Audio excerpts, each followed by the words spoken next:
بسم الله الرحمن الرحيم السلام عليكم ورحمة الله وبركاته مرحبا بكم محترم الصحفي بالنيابة جامعة Georgetown. Good morning, ladies and gentlemen. Welcome to our press event at Georgetown University celebrating our 10 years of excellence in education and 10 years of innovative thought and thought leadership in Qatar. My name is Mohammad Qazafi. I'm the Director of Communications at Georgetown. I'd like to introduce the speakers for today, and then each of them will pass on the microphone to the other speakers. And even though this setting is a little bit of a formal setup, but we would be happy to all sorts of questions from the audience, from the members of the media. First of all, I want to start by thanking members of the media. I know this is a very busy time for you. I really appreciate that you're taking the time out to come and see us today and hear about our conference that's coming up. So first, to my right, we have Dr. Mohammad Reza Pirbhai. He's the conference chairperson for the faculty conference. Next to him, we have Dr. Gerd Naneman, our dean for the campus. Next to him, we have Dr. Amir Sombel, chairperson for the Department of History. And next to him, we have Dr. Al-Qassas. All these members of the faculty have been involved in the conference preparations, so you will be able to learn about the conference and all the details of the conference from them. First of all, I'd like to introduce Dr. Gerd Naneman to talk to us a little bit about our 10 years of excellence and where we are, where we're headed, and share with us his thoughts on this momentous occasion.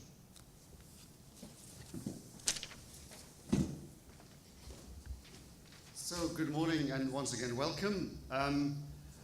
You might wonder why such a conference as the one that you're going to hear about, and the whole point is that this is a key part, it's a signature event in our 10-year celebration. It's a celebration of teaching, learning, scholarship, so it makes sense to have a conference like the one we're going to be introducing in a minute as a key part of that whole thing. It's an academic, it's a scholarly, it's intellectual engagement with a very, very important issue from a range of interdisciplinary perspectives. Now, why are we celebrating? Well, 10 years. 10 years is a nice round number. You see it there behind us in representation. If you home in onto the 10 that you see behind me here, you'll realize there's lots of words that make up the figure 10, and these words are the values that Georgetown stands for. We've been bringing these values to Doha now for 10 years, and I just want to contextualize a little bit the achievements, because the context is one of, first of all, 10 years is a short time. We've only had 5 cohorts graduating, so this is still early days. And if you then also think that we started with a cohort of just 25 students in the first year and about 7 faculty, 7 professors, that was small. And it was very much, let's get this class through, teach them the curriculum of the Bachelor in Foreign Service. You look now, after this relatively short period, what have we got? A fantastic building, world-class faculty, about in the 50s now, people from across the globe performing at the highest level of scholarship internationally. We've had 212 alumni already. We'll be hitting 270 this year, or thereabouts.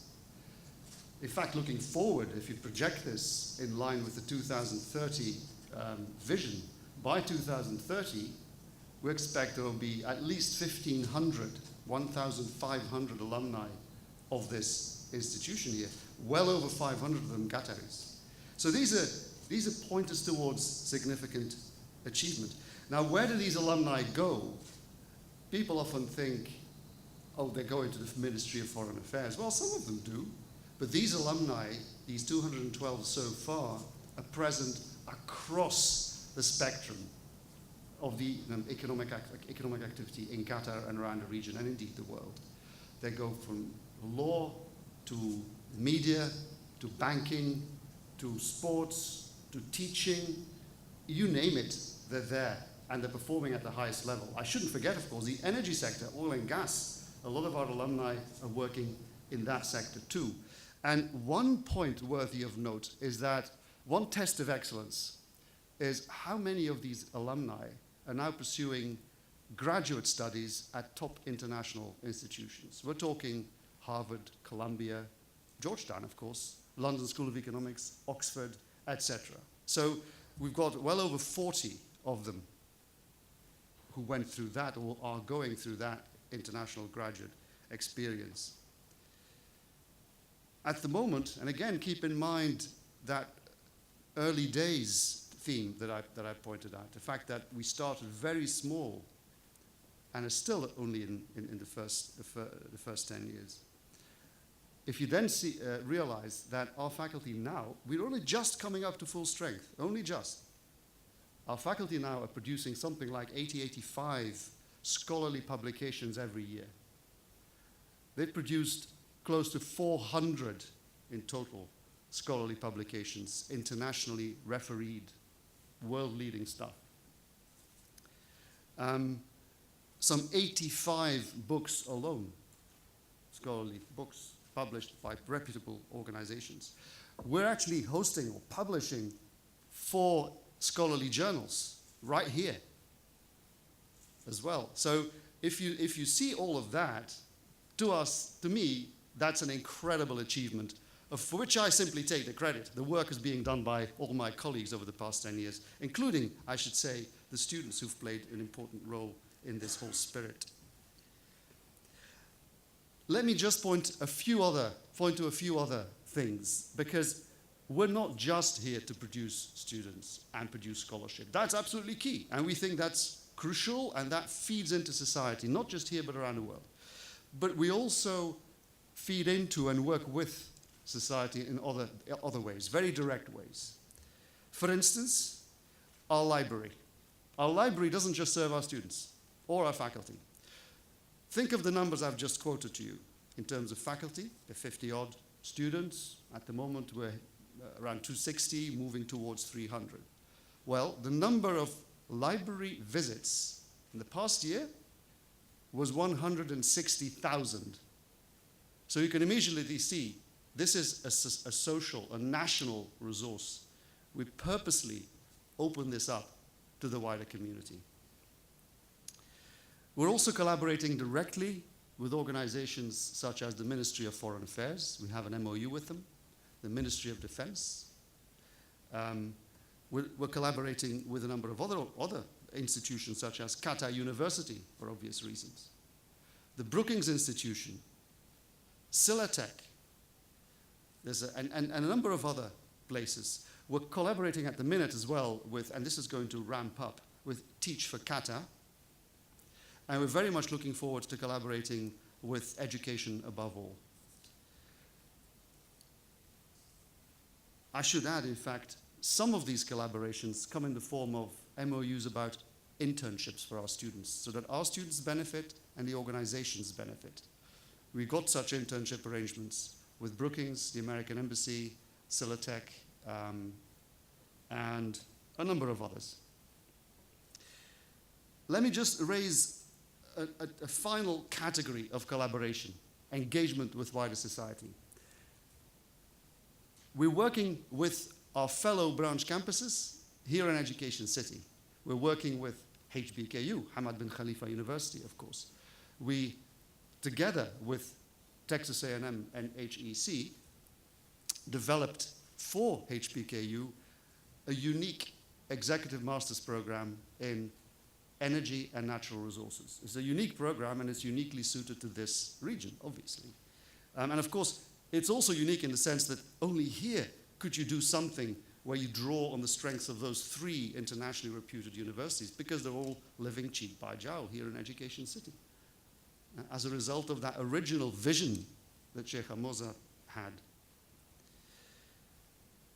And a final example, and this is the kind of thing we're increasingly doing and will be increasingly doing. The final example is that we're working with the Committee for Delivery and Legacy, erstwhile and in future known as the 2022 Committee.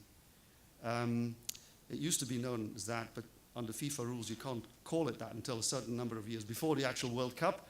And so in future, it will again be known as that.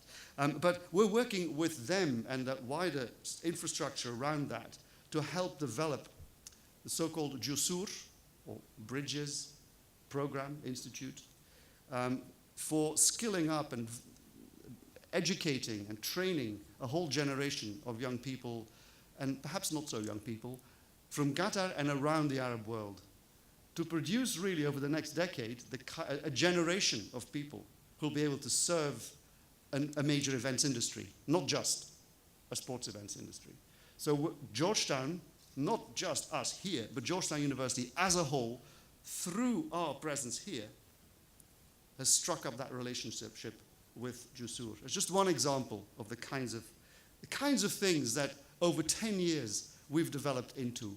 So we're no longer that little early startup delivering a single major in international politics to 25 students. We've become a whole lot more. One of the directions in which we'll take this is to offer a whole raft of community education, community classes. You'll see this being rolled out in the following year, in this coming year, and then expand beyond that. So I hope I've given you some kind of overview of the sorts of things that we think are important, that we think we can contribute and have contributed to society. And I hope I've given you some kind of sense of why we believe this is worth celebrating, 10 years of this.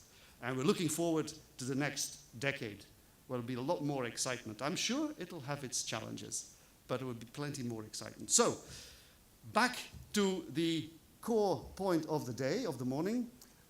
As I said, we're marking this by this major interdisciplinary conference that's bringing together the best of our own faculty, showcasing their strengths with some international luminaries in the various disciplines that are going to be represented. And to introduce that, I introduce Dr. Pierre Bai, the chair of the faculty conference.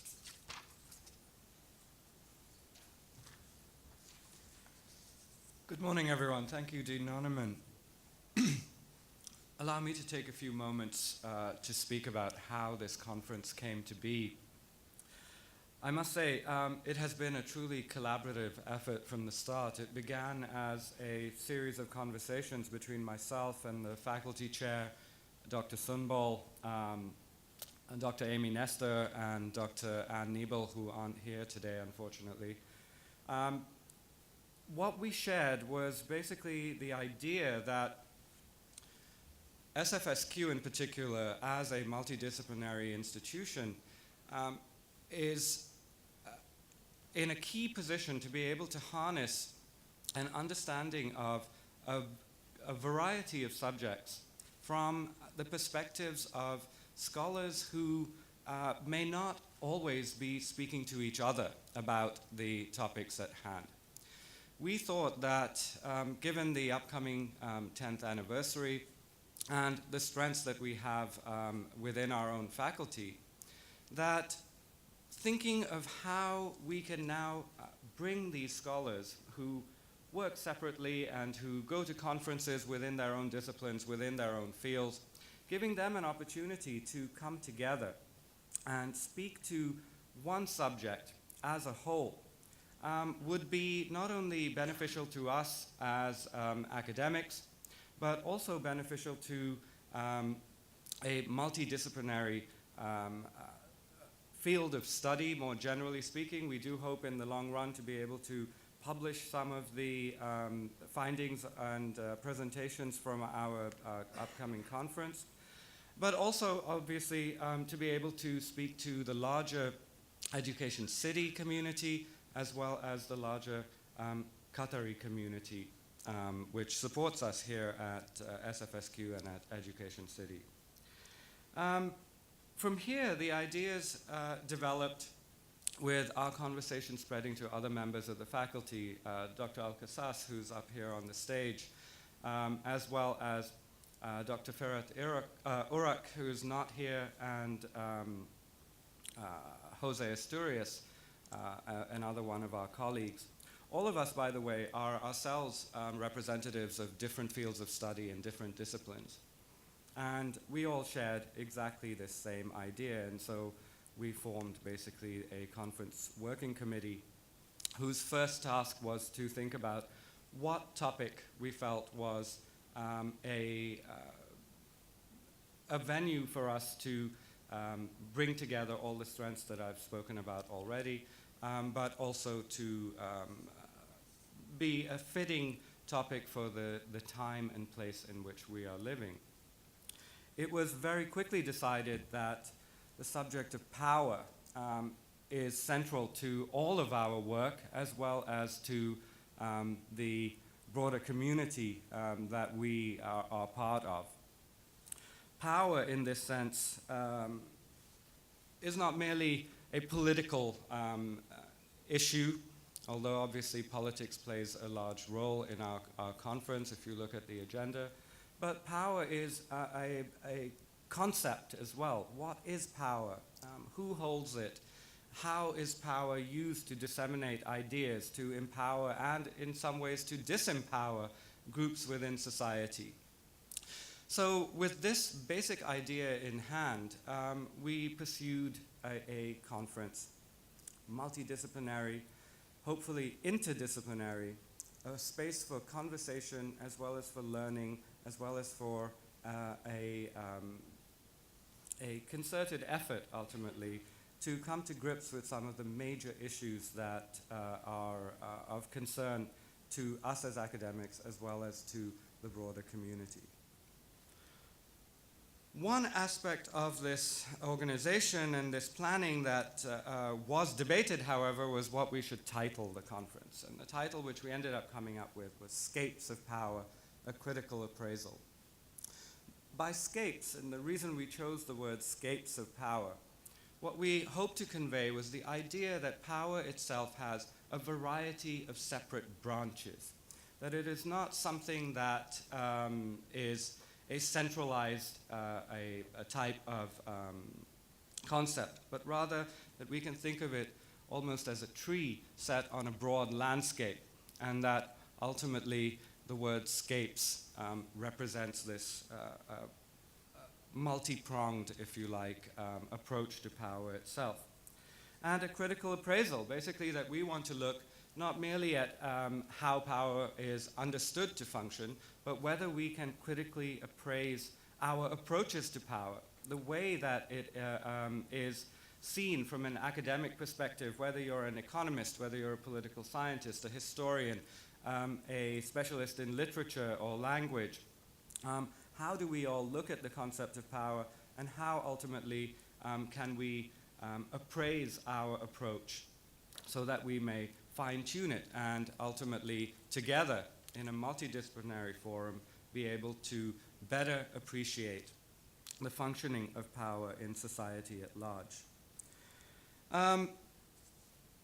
Last but not least, what I'd say is that it's important to understand and discuss power, particularly because as we on the conference working committee discussed from the very outset, the manner in which society itself functions is underwritten by the structures that determine its hierarchies and the relationships between different groups within that society.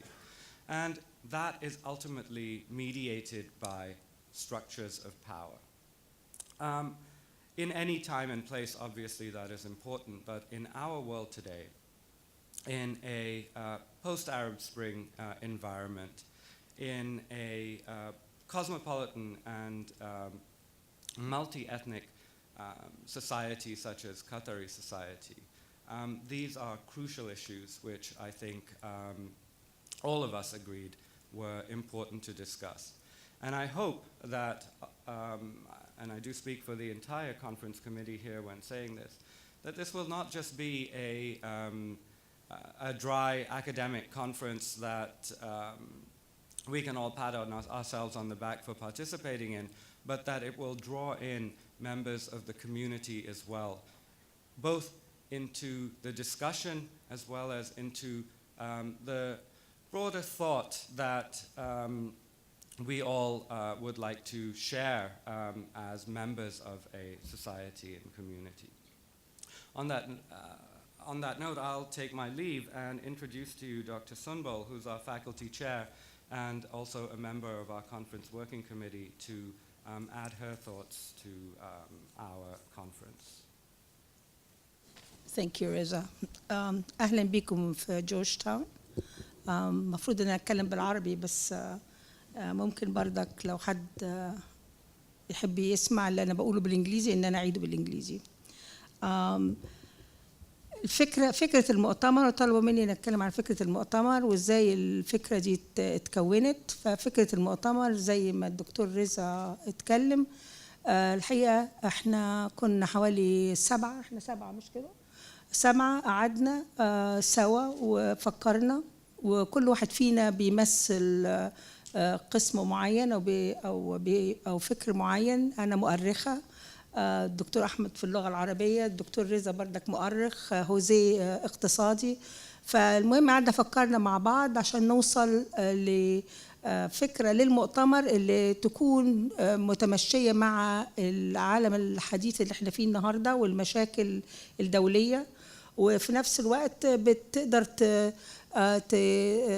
تعطي للجمهور فكرة عن جورج تاون بتعمل ايه بالظبط. وهي جورج تاون بتمتاز بان هي مكان للفكر اصلا، يعني ممكن تقول علينا think tank، ان احنا بنقعد نقرا كتير قوي ونتناقش، وده اللي بنعلمه للولاد اللي بيجوا لنا هنا، على اساس ان احنا نخرج واحد يكون مش بس مفكر، بس يكون قائد في الفكر، يكون قائد في اي مركز ان انت تحطه فيه كوظيفة، فهو بيكون عنده نوع من الليدرشيب، أو بيقدر يكون على أساس علمناه يفكر إزاي.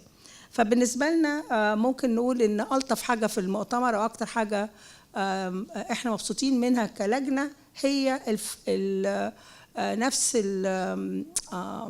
القعدات الكتير اللي إحنا قعدناها والمجالس عشان نقرر اللي إحنا هنتكلم عنه. واتخانقنا كتير قوي على فكرة، يعني حتى نفس التايتل لسه معمر بيقول لي لازم تترجميه بالعربي، قلت هترجمه ازاي؟ سكيبس دي صعبة شوية. لكن اللي احنا عاوزين نقوله ان في لما بنتكلم عن السلطة، فالسلطة لها مفهوم واحد للأسف النهاردة، وهي سلطة الدولة وسلطة الهيمنة وسلطة رئيس الدولة. احنا عاوزين نغير المنظر ده ونغير النمط الفكري بالنسبة للسلطة، على أساس إن النظرة دي بتسيب برا الخطاب يعني أنواع من القوة كتيرة، وأنواع من زي ما تقول القوة الفاعلة في القرار مش موجودة في الفكر النهاردة. والفكرة دي بتاع سلطة الدولة بتيجي من القانون 17، وهي فكرة غربية، وهم فعلا ممكن نقول ان عن طريق الفكرة دي وهيمنة الفكرة، فهيمنة الغرب بردك متواصلة لغاية النهاردة. فكان اهم حاجة على الأقل بالنسبة لي أنا ان نغير، الدكتور رضا 1000%، ان احنا نغير الفكرة أصلا عشان نبتدي نوسعها. فالدكتور أحمد وأنا كنا لسه بنتكلم، دكتور لما نترجم باور بنترجمها لكلمة سلطة، واحنا فعلا قبلنا هيمنة كلمة سلطة على انها معناها باور.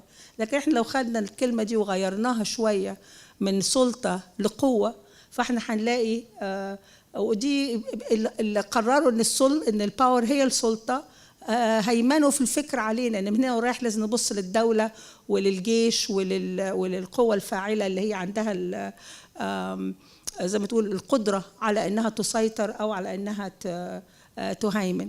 لكن لو احنا غيرنا الكلمة لكلمة قوة بدل سلطة، فهنلاقي ان في قوة كتير قوي اجتماعية هي اللي بتقرر وهي اللي بتوصل للقرارات المهمة. انا البحث بتاعي مثلا عن المرأة، فبالتالي انا بحاول اوري ازاي المرأة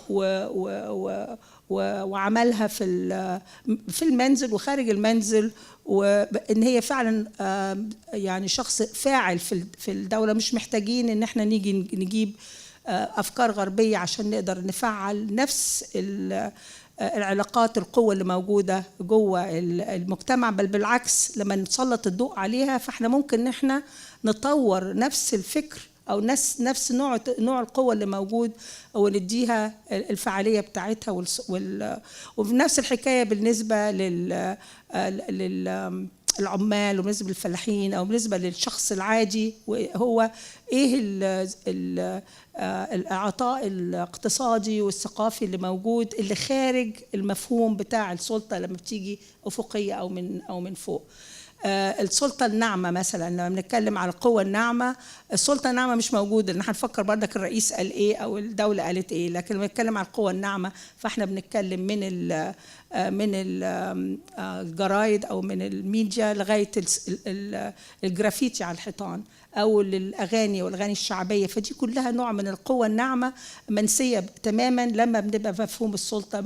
فدي الحاجات اللي احنا عاوزين نطلعها في مفهومنا. وحتى الفكر الفقهي، الناس بتنسى القوة بتاع الفكر الفقهي، او ان في خطاب ديني او نوعيات كتيرة من الخطاب الديني، ودي من نفسها نوع من القوة او لها نوع من الفعالية والقوة. ففي المؤتمر ده احنا يعني عندنا امل كبير ان احنا نحب نغير النمط الفكر، وحتى نجيب انماط جديدة او فكر جديد على اساس نبتدي نطور ونوسع افق الإشكالية بتاعة القوة بتاعة سلطة الدولة، ونوسع مفهومها، خصوصا في القرن اللي احنا فيه اللي اتغيرت خالص المفاهيم بتاعة العلاقات وبعدين والسوشيال ميديا والحاجات دي.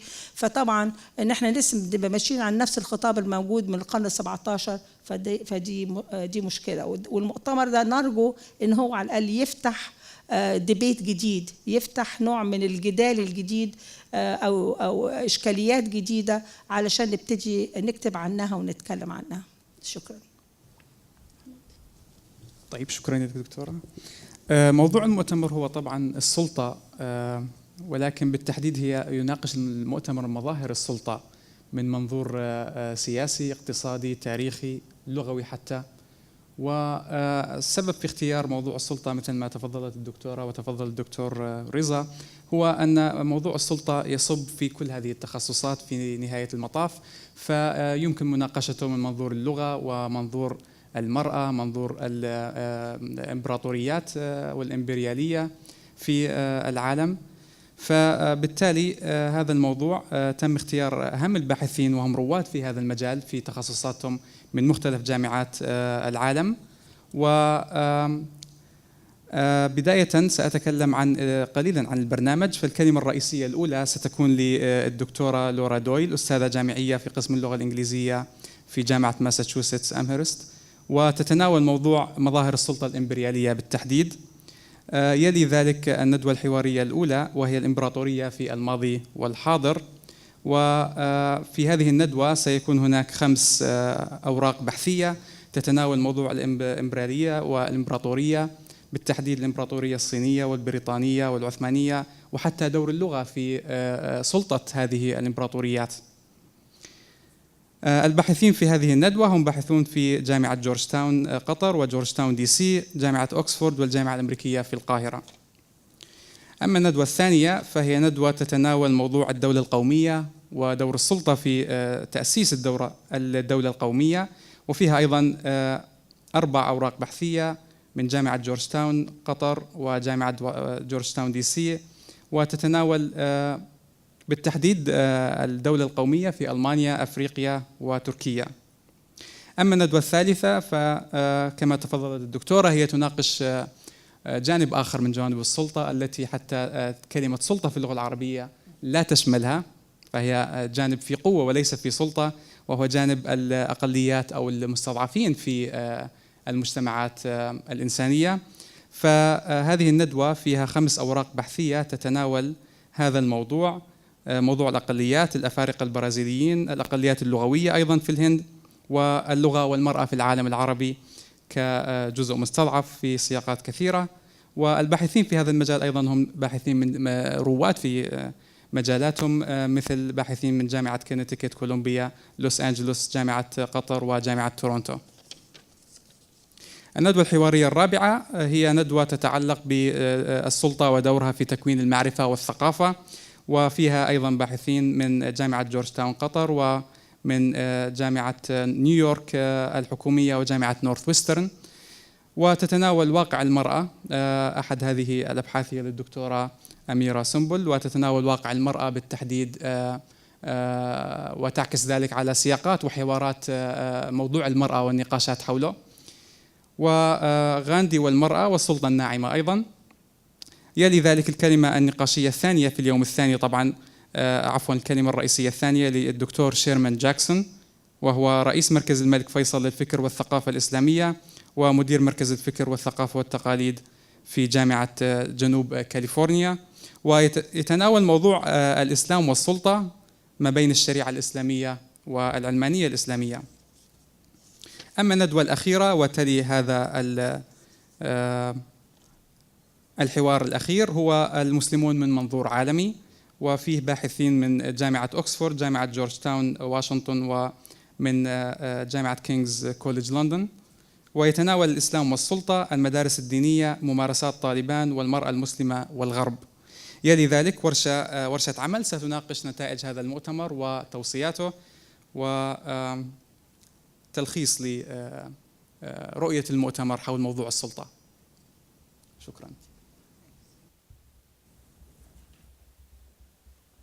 So we will open up the floor for questions, but before we do that, I just wanted to give Dr. Reza Pirbhai an opportunity to maybe talk a little bit about some of the speakers that are coming and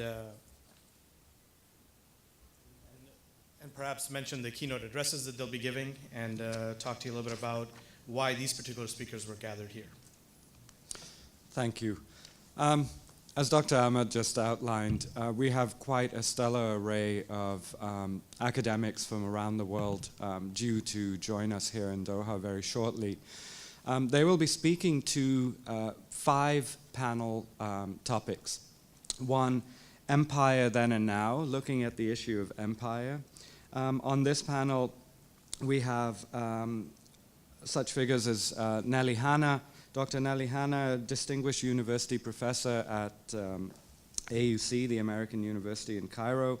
We also have Wendy James, professor at the School of Anthropology and Museum Ethnography at the University of Oxford. And they will be joined by our own Dr. James Reardon Anderson, who's Sun Yat-sen Professor of Chinese Studies and Senior Associate Dean and Interim Dean at SFS in Washington. More locally, Dr. Karine Walther from here at SFS-Q will also be speaking on American empire, as will our own Dr. Ian Armand will be talking about empire from a literary perspective. On this one panel, what you therefore see is an international gathering of scholars highlighting both Georgetown University in Washington, as well as here in Doha, as well as leading institutions around the world contributing. Empire is also a good panel to discuss in terms of highlighting our focus on power. Here we have political power in the form of imperialism, but it's being discussed from a literary perspective, from a historical perspective. From the perspective of empires that actually have been and empires that exist in terms of theory. And this ultimately is the kind of focus that we would like to bring to all the rest of the panels that we'll be hosting. These include a panel titled Within and Beyond the Nation State, looking at the issue of nationalism, again, from a multidisciplinary perspective. We'll also be looking at, in one panel, the disempowered, in a panel titled Empowering the Disempowered, where we'll be featuring scholars who look at the ways in which facets of community and segments of community that are excluded from the halls of power are able to either empower themselves or the modes by which those in authority disempower them. This panel in particular has also features Dr. Rizwan Ahmad, who's an assistant professor at the Department of English Literature and Linguistics at Qatar University. Hisham Aidi, who's a lecturer at the School of International and Public Affairs at Columbia University.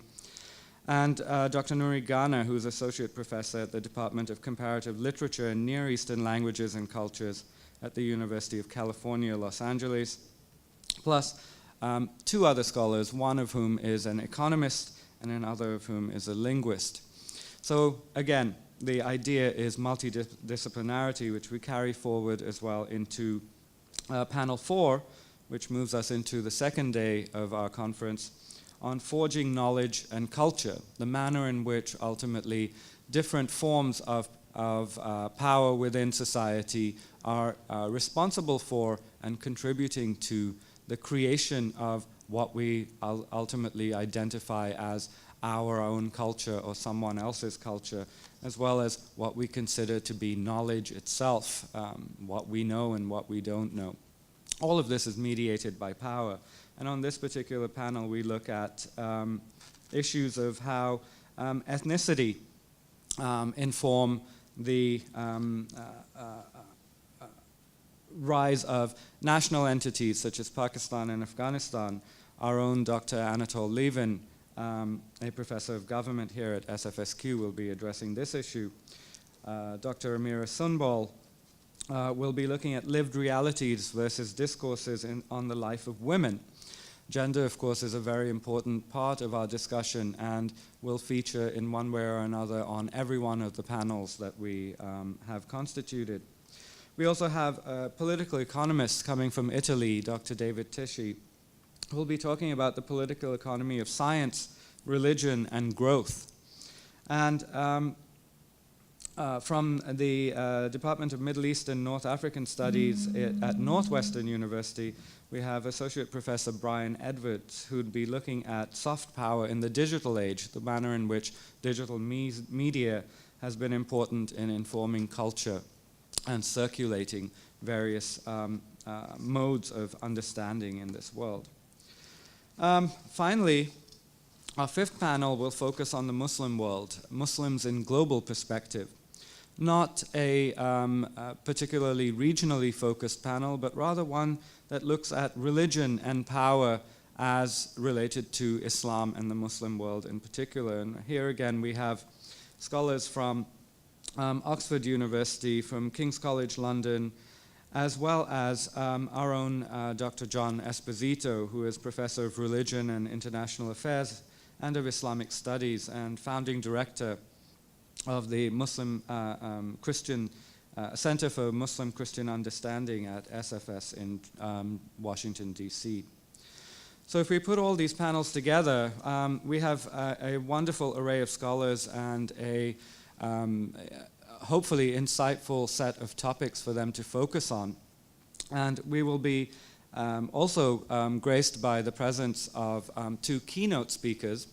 On day one, Dr. Laura Doyle, who is a professor of literature at the University of Massachusetts, Amherst, who has focused her research and will be talking about inter-imperiality to kick off our conference. In other words, not merely a historical or literary appraisal of a particular empire, but how empires themselves function as cooperative units and as such influence a global environment rather than the particular areas of a particular state's imperial endeavors. Our second keynote speaker, who will be joining us on day two, is Dr. Sherman Jackson, who is the King Faisal Chair in Islamic Thought and Culture and Director for the Center of Islamic Thought, Culture and Practice, a Professor of Religion and of American Studies and Ethnicity at the University of Southern California. For many of us, Dr. Jackson requires little introduction.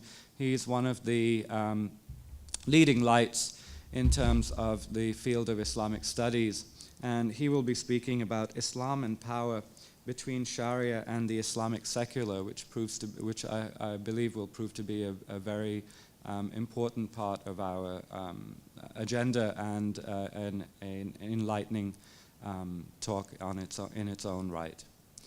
I think that's a good introduction to all of the different types of topics, the types of speakers, and the keynotes that we'll be having, but obviously all this information is also on the website, which Muhammad has worked hard to put together, and much more detail is available there as well.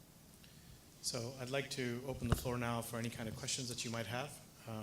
It's a very interesting subject because whether we choose to agree to it or not, we are all impacted by power and actually scapes of power. So are there any questions from the audience? Yes, Joseph. The dates of the conference are February 3 and February 4. We have a full agenda on February 3, as well as on February 4. We basically start at 9 a.m. both days, and on February 4 run until 6 p.m. and February 3 run until 6 p.m. and on February 4 until 4 p.m. Thank you. Yeah, I have one question, Dean Nonaman. You spoke in detail about the highlights of the university so far, and as you are entering into the next decade of activities, could you please specify how many programs, undergraduate programs you're offering at present, and how many graduate programs already the university has got here in Qatar, and how many more are in the pipeline in the coming years? Thank you very much for asking the question, because I realized as soon as I sat down that I hadn't mentioned that. So, in fact, listening to my colleagues talking about the subjects that the conference will be about, the thing that struck me, and I think that the thing that you can take away from this is that that reflects also what we teach. Because, as I said, we started out teaching just one single major to 25 people, and that was international politics. Now, we're teaching 4 majors. There's still international politics, of course, but also international economics, international history, which is the only international history program in the Middle East as far as I know, and a major that is unique to Georgetown is called culture and politics.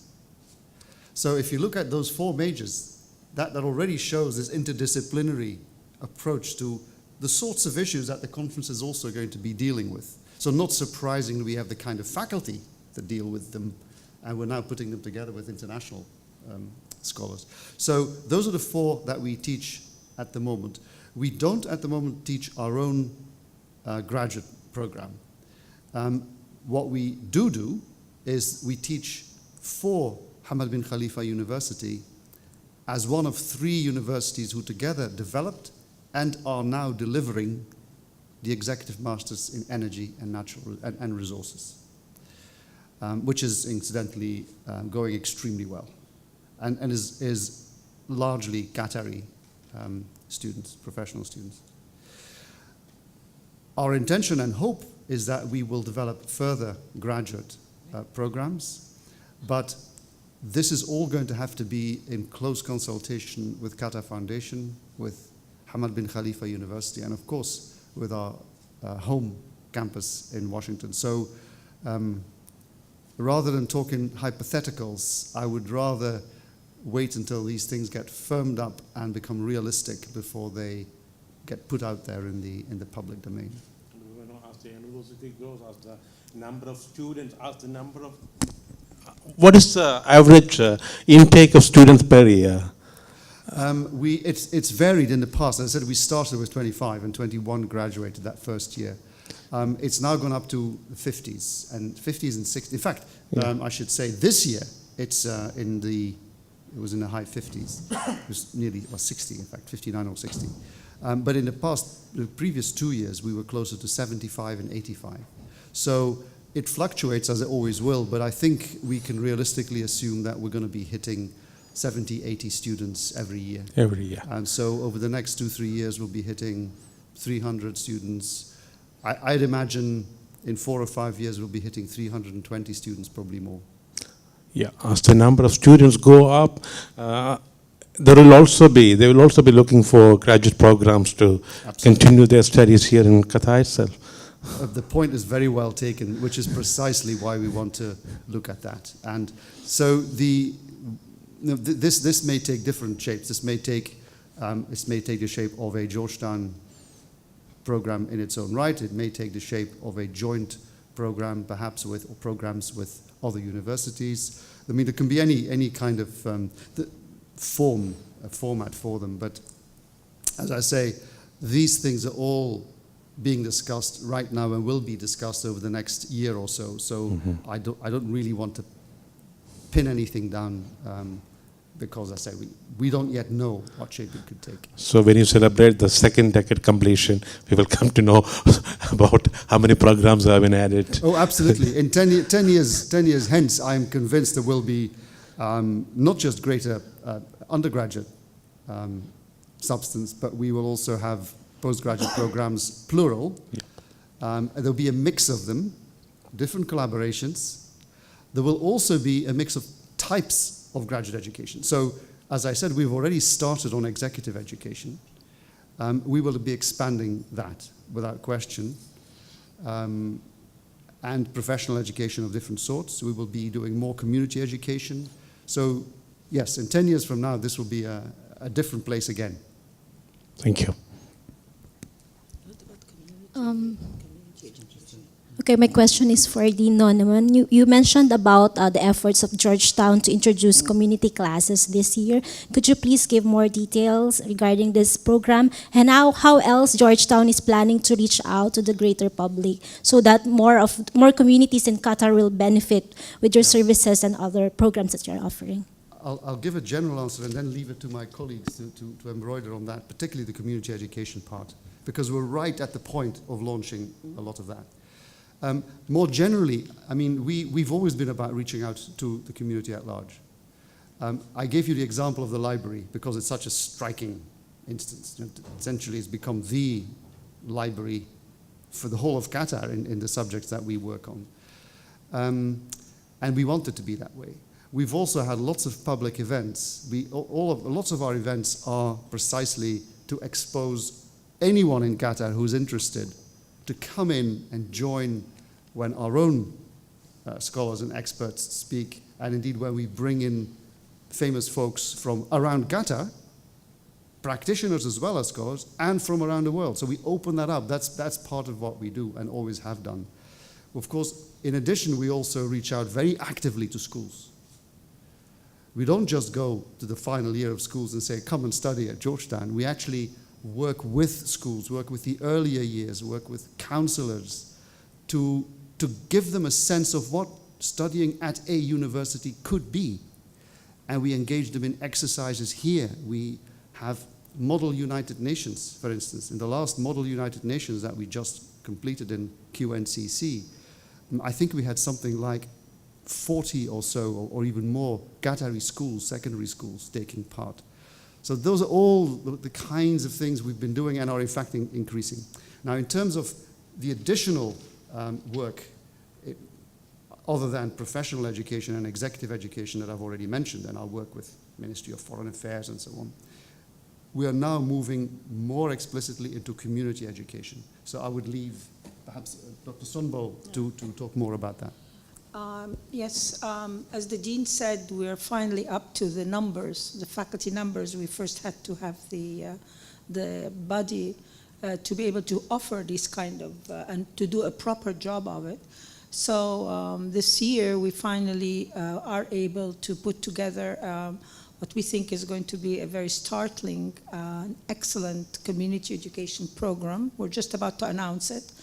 And we are beginning with a number of courses, about 10 courses in various fields, from international relations to Arab poetry to Middle East history to course on women that I may be giving. But the point is to showcase what we have, but also to give Qatar a chance to see or to get an education that is uniquely Georgetown. But this is only the first phase. The second phase that we're working on is actually a full-fledged liberal studies program, continuing education program. Georgetown in Washington has the #1 continuing education program in, at least we feel it is, in the United States, and we want to bring the brand here. This is very early that you asked, so this is where we hope to go, to offer to Qatar the chance, particularly for people who have, let's say, did not really continue their education or want to go on to graduate education but have other jobs, to come back here and work towards a degree. This is still in the making. We're still talking about it. It's going to take a lot of resources, and the dean will have to negotiate it with HBKU a lot. But at least as faculty, we are doing our work to do this, and with our outreach office, Jonathan Cartmel, we are actually doing the basic work, and after that we can we can launch that. Another thing we're working on is to put together a TA-ship program of training for graduates of universities to have the chance to come and actually train with our faculty in their classrooms. So this way they can later on either teach in schools or go to graduate schools. We are interested particularly in our own graduates from Georgetown, but we're also interested in the graduates of the other schools at Qatar Foundation and in Qatar University. That would give them a chance to actually train within more or less as a mu'eed, as we call in Arabic, or a teaching assistant. So yeah, we are thinking of reaching out in many, many different ways. But again, this is the way Georgetown does it. We have to be ready for it, you know. And today we have the faculty. I think we're now set, and so we can now begin to expand and offer Qatar what we do, and you know, take part in this, you know, giving back to this great country, something of, you know, not just to our students, but it will be for the rest of the community. Good morning. I'm Dilraz from the QF Telegraph. First of all, congratulations on your 10th year anniversary. One question I have is if the faculty panel, which is happening in February, is open to the public, or is it just for the QF community? How does that work? And the second question is, can you tell us a little more about other activities, possibly for the students, as part of the 10th year anniversary? Do you want to talk about the faculty at the conference? Regarding the conference, it's been our intention from the start to have as open a forum as possible, and therefore, even in devising the topic and thinking about the panels, we've given thought to hopefully drawing the public into the audience and hopefully into the discussion. Hence, if a person is interested in history or in economics or in politics or in literature or in film, there's something here in this conference for them to come to. Do they need to sign up, or can they sign up? Yes, there's, on the website there will be a registration, which we hope to open next week, but essentially it's very much open to the public, and we welcome everybody in the audience. Yeah, just walk up, just come. Yes, I think that's the word. So more generally, yes. I mean, what we've done is, theoretically, one could organize such a year's celebrations with a lot of money, you know, lots of flash events, and given that everybody's cutting back and economizing, that's not the way we want to go. We want to go for real substance, as represented by this conference. And the second part really is that throughout the year, almost everything we do, we've conceived of as part of the celebration. So we don't need to reinvent additional or extra special things, because what we're doing is already worth celebrating in its own right. It's its own celebration, you know, all of the public events. But we keep reminding ourselves, our students, our colleagues, and the community out there that all of these things are happening in the 10th year of this first decade. But yeah, we know that efficiencies are the order of the day. So there on the website, to which you'll have a link in your media bags, there are actual details of all the events that are happening at the university.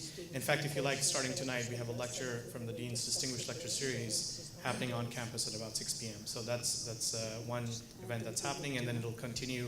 And there's a special page dedicated to all the events that are happening that are open to the public. If I may add, you look interested in seeing, what activities we have and students. One of the things we're doing here is innovative teaching, and the classroom of the future. We're introducing different ways of, and you're welcome, by the way. We have classes like these. Call us up. I'm happy. I have one of those. You can come and attend. I think we'd like people to know what we are actually doing, using media, using up-to-date technology to bring the issues of culture and power and politics together. So we're showing students how to present their their research, teaching them how to research. And this is what we mean by the campus of the future. I think our president calls it that. So there's a lot happening in education that's cutting edge, and Georgetown is really on top of it. And I, for one, as faculty chair, really want people to know that we are doing this. And this is people outside of the campus are not really aware. We're trying to develop the web page, our web page, in such a way as to give space for student research and faculty research to become available to the public. So hopefully in the coming year you're going to see a lot of this coming back. But meanwhile, please call us. And if you really are interested, come. We're open. Come to our classes. Come see what we're doing. The more coverage we get, the more people we know. Only because, this is for us a message. We want different education to happen. We want more education. We want more knowledge. So, we're open to letting you know more about what we do. It might be worth, in case you haven't had it yet, to ensure that everyone has a copy of our latest annual report. It's included in the media. Okay, excellent. It's definitely recommended read. Dean Noneman, one last thing. Next year's conference is on women. So it's nearly decided. We're going to have a yearly conference. This is and we used to, when we first came here, we had 3 years of yearly conferences. We're back to that tradition. So this is, inshallah, we're going to have one every year. And we're going to do it depending on, again, world events and what's necessary. And I think it's time for us to revisit the whole women issue. So. Okay. Yes, please. أهلا بحضرتك. أهلا بيك. الجامعة تحتفل بمرور 10 سنوات على إنشائها وده شيء جيد. أنا بس عايز أبرز الميزات اللي أنجزتها الجامعة خلال الفترة ديت وإيه اللي الجامعة بتطمح لتنفيذه في المستقبل. الجديد يعني تطمح. والله إحنا جبنا طريقة تعليم جديدة خالص في لقطر يعني. يعني نبيل قاعد هنا، أنا فاكرة لما جاي يقدم والدته كانت بتقول لي طب هو يجي يدرس عندكم ليه؟ أنتوا يروح جامعة تانية يبقى دكتور ولا مهندس. قلت له بس لما يجي عندي هعلمه يفكر إزاي. وهي دي أهم حاجة. أظن هو موجود، حضرتك ممكن تسأله هو دلوقتي يتخرج. فإحنا ده اللي إحنا بنعمل، ده الإنجاز اللي موجود، إن إحنا بنجيب طريقة تعليم مختلفة اللي هي بتتمشى مع العصر اللي إحنا فيه النهاردة.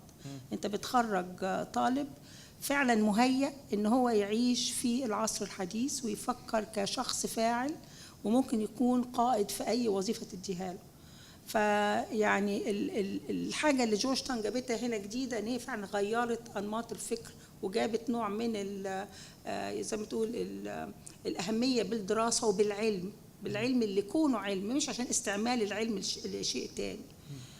وافتكر احنا نجحنا لان فعلا حصل تغييرات كتيره قوي هنا جايه عن طريق الطلبه بتاعتنا وعن طريق المؤتمرات وعن طريق الحاجات اللي احنا بنكتبها والنشاطات اللي احنا بنكتبها تملي بتبقى مركزه على العلم، واخد بالك، وانتاج المعرفه. فلما انت تيجي تسالي ايه اللي انتوا انجزتوه، فاللي احنا انجزناه موجود في كل مكان، بس مش شرط ان طلعت كام دكتور. لو بصيت على الطلبه بتوعنا فين النهارده فهم في كل الاماكن المهمه الحيويه اللي موجوده في البلد النهارده. واغلبهم شخصيات عامه. نعم، اغلبهم شخصيات عامه. شخصيات عامه وبيشتغلوا وبعدين في مواقع اتخاذ القرار، وده اهم حاجه. طب النمط مواقع اتخاذ القرار. اتفضل. النمط الفكري طبعا ده من اصعب الاشياء بالزبط. اللي ممكن تتغير. ايه الآلية اللي بتتبعها جامعة جورج تاون لتغيير هذا النمط؟ أنا أقول لحضرتك يعني في داخل الفصل، وزيرنا أحمد ممكن يتكلم على الموضوع ده معايا. داخل الفصل إحنا مش بس بندي محاضرات، أهم حاجة إن إحنا بنخلي الطالب يقرأ ويتناقش. فأغلبية السيمينارات بتاعتنا مناقشات عن القراءة بين الطلبة، فبيبقى في عندنا محاضرات وفي عندنا سيمينارات. وبعدين الأهم من كده كمان إن الطالب مطلوب منه إن هو يكتب ويجيب فكر جديد. يعني أنا لما بديله مين هياخد الإيه ومين هياخد البي، مش اللي بيرجع الكلام اللي بقوله، مش عاوزة أبدا صم، اللي بيصم ما بنديوش حاجة. أنا عاوزاه هو يجي لي بفكرة جديدة خالص، فكرة هو ما قراهاش. واخد بال حضرتك؟ وطبعا ده صعب على الطالب، يعني مش شرط إن هو هيجيب لي فكرة جديدة، لكن الفكرة ما فيها إن هو بيبتدي يتمرن إن لما بياخد المعلومة جوه باله هو مش بياخدها علشان يخزنها عشان يرجعها لي، هو بياخدها علشان يتفاعل مع فكرة تانية اللي بيها يقدر يوصل له فكرة ثالثة. فبعد شوية بيتمرن زي بالظبط اللي بيتعلموا يلعب تنس أو يجري إزاي ويتزحلق، بعد شوية بتلاقيه إن دي بقت هي ده نمط فكره هو اللي متعود عليها. فهو لما بيقعد في مؤتمر كبير مثلا في الأمم المتحدة ولا حاجة، بيبقى قاعد بياخد الفكرة من هنا وفكرة هنا وفكرة من هنا، حتى فكرة اقتصادية مع فكرة سياسية مع فكرة أنثروبولوجية، وتلاقي مخه بالطبيعي بيفكر عشان يوصل لحلول غيره مش هيشوفها. فيعني يعني ده الطالب اللي بيجي عندنا حقيقي بيتغير عن الطريقة دي. وبعدين حاجة تانية، احنا عمرنا ما بنديله فكرة يقبلها، بل بالعكس أنا محتاجة الطالب إن هو يفكر معايا ويجي لي بحاجة أكتر من اللي أنا اديتها له. وبعدين ما بنقللش من قدر الفكرة الجديدة حتى لو كانت غريبة. من شوية أنا اتكلمت على طريقة الكلاس روم الجديدة، على أساس كمان النهاردة لازم نديله في الصوت وفي الصورة وفي كده، فنديله الآلية اللي هو بيبتدي يستعمل النت وبيطلع فكرته بره. فما يبقاش بس عندنا بتنتج الفكرة بس كمان تنشر الفكرة. دي حاجة احنا بنزودها، وأنا كأستاذة بتعلمها على فكرة، يعني بتعلمها مع الطلبة. النهاردة الطلبة يمكن بتوعنا يمكن أحسن مننا في إزاي تنشر الفكرة.